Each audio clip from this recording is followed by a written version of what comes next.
Hey everyone, I'm Kristen and welcome to my anxiety vlog.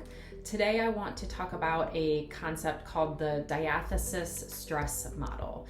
And I know this is a lot of psychological jargon, but I'm going to break it down in a way that helps you make sense of how various factors contribute to the development of anxiety disorders. If you think of it like baking a cake, you have your ingredients, and this is what we're going to refer to as the diathesis.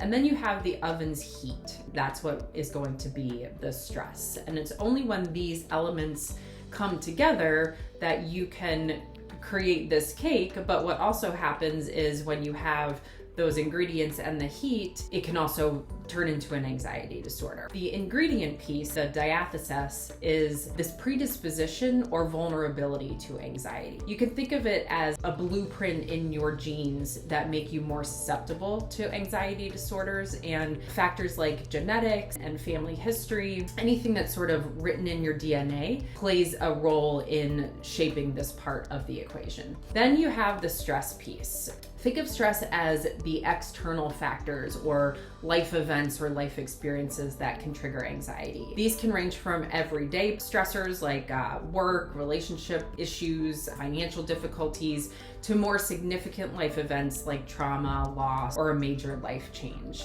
And so things get interesting when the diathesis and the stress come together. It's the interplay between your vulnerability, the diathesis, and the stressful situations you encounter, the stress, that matters. It's not just one or the other that leads to anxiety. Imagine that you sort of have this genetic predisposition to anxiety. Maybe anxiety runs in your family, or there are some other mental health issues that are written in your genetic code, and then life throws you this series of stressful curveballs.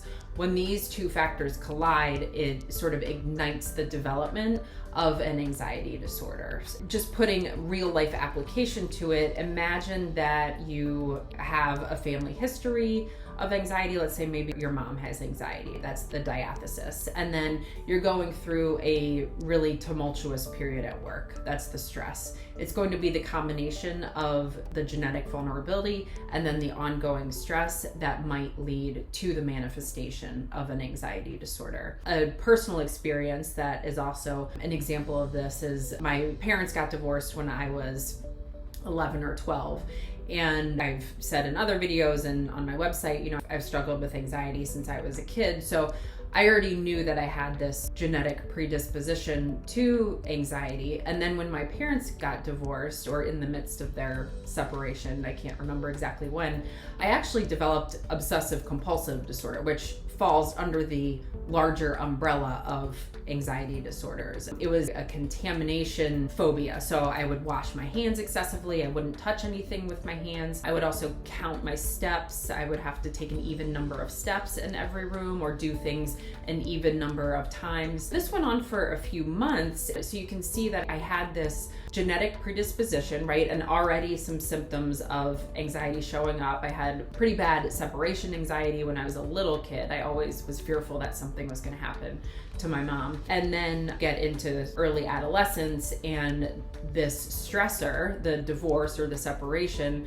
set the ball in motion for this OCD to come to fruition. And so it's really the combination or the interplay between these things that leads to manifestations of an anxiety disorder. If you're currently experiencing anxiety, maybe just reflect on family history. Is there anybody in your family who struggles with anxiety? A lot of times it's undiagnosed, right? When I get a new client and I'm doing an intake evaluation, they'll talk about behaviors that maybe their parents have had, or that, oh, my mom was a worrier, or my dad did such and such. So they didn't have a formal diagnosis because those kind of weren't as common back then, but it's pretty evident from some of the behaviors that anxiety may have been there. When the clients are coming to me, it's usually because it's been a series of stressors that have sort of compounded and built up, or a bigger stressor that has set the ball in motion and really triggered their anxiety. I hope this was informative and helpful in allowing you to understand the interaction between our genetics and the environment. So that's kind of the whole nature versus nurture idea, and how these can come together to create anxiety disorders. And if you have any questions or maybe have an experience of how this has shown up in your life, I would love to hear about it in the comments. Be sure to check out my website, catharticspacecounseling.com, because I offer a lot of free resources that are related to anxiety as well. And I have my vlog is dedicated to sort of all things